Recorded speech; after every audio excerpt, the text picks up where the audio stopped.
Ha? Gidi. Azadlığa çıktılar toyuqlar. Oy.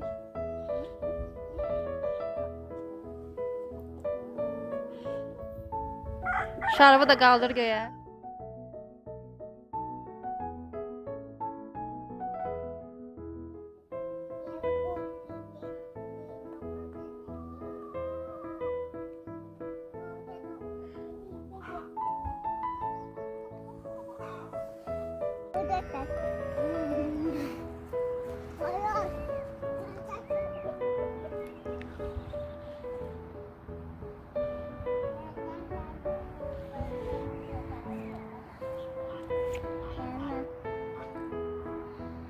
Ona vermək istəyirsən yeməyindən.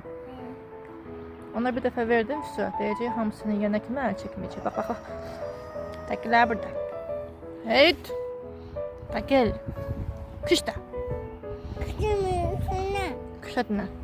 Sən yeməyin var. Dəniliyə oturuyor. Davay. Aferin. Ətrafımızda çok dolaşıyorsun. Niye bilərsən ki sən bizə? Gazlar hala. Ha, git buradan diye sana. Aferin, bak alamazsın bizi. Hadi buradan. Sorry korkuttuğum için.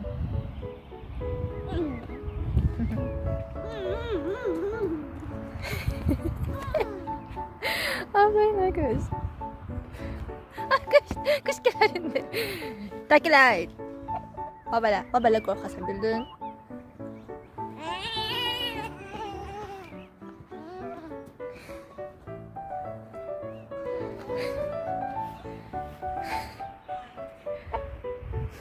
Koy geçsin koro işte. Git, çık git. Çık git. Yer tapmadın gitmeye. Babala. Bir de bizden işin olmasın bildin. Ne sen ne de sen taylarım. Eşittin. Sonra gedim kızıma lavaş hazırlayayım. Hə, güzelim. Hamısı onun için dolaşır.